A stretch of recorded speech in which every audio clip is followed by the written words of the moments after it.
सजली दीपावली शरद अंगणी, जशी उमलते नभी चांदणी. SBN सोबत हास्ययात्री साहित्यिक शरद जाधव यांचा दीपावलीचा आनंदोत्सव. SBN news reporter Sandeep Nazare यांचा हा स्पेशल रिपोर्ट. सर्वत्र दिवाळी मोठ्या उत्साहात साजरी होत आहे. लक्ष दिव्यांनी धरती उजळून निघाली आहे. फटाक्यांची आतिषबाजी, फराळाची लज्जत, किल्ल्यांची गंमत घेऊन आलेली ही दिवाळी एखाद्या ग्रामीण लेखकाच्या घरी कशी साजरी होत असेल? पलूस तालुक्यातील धनगावचे हास्य यात्राकार शरद जाधव यांच्या घरातली दिवाळी घेऊन आलेत SBN न्यूजचे प्रतिनिधी संदीप नाझरे.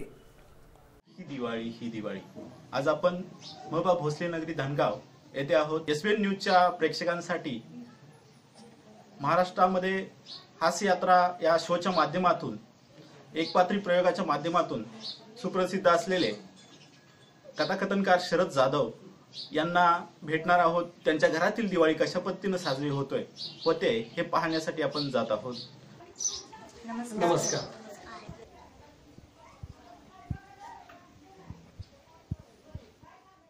सांगली जिल्ह्यातील number 1 news channel Shri Balaji news चॅनलच्या सर्व रसिक श्रोत्यांना दीपावलीच्या निमित्त माझ्या हास्य शुभेच्छा. पाहत रहा फक्त श्री बालाजी न्यूज.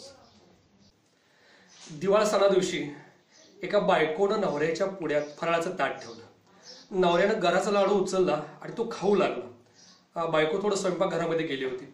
थोड्या वेळानं ती बाहेर आली. बघते तर काय, कॉटवरती तिचा नवरा नव्हता. तिनं विचारलं, अहो कुठं गायब झालात तुम्ही? नवरा म्हणला, कुठं म्हणजे काय? अगं खाटेच्या खाली आहे. बायको म्हणाली, खाटेच्या खाली काय करताय? लाडू शोधतो. अय्या, मी केलेले लाडू तुम्हाला इतके आवडतात, आणखी दुसरा लाडू आणून देते. लाडू कशाला शोधताय? अगं त्या लाडवामध्ये अडकलेला माझा दात शोधतोय. मंडळी, टीव्हीवरती मोती साबणाची जाहिरात चालू झाली की आपल्याला चाहूल लागते ती सोन पावलाने येणाऱ्या दिवाळीची.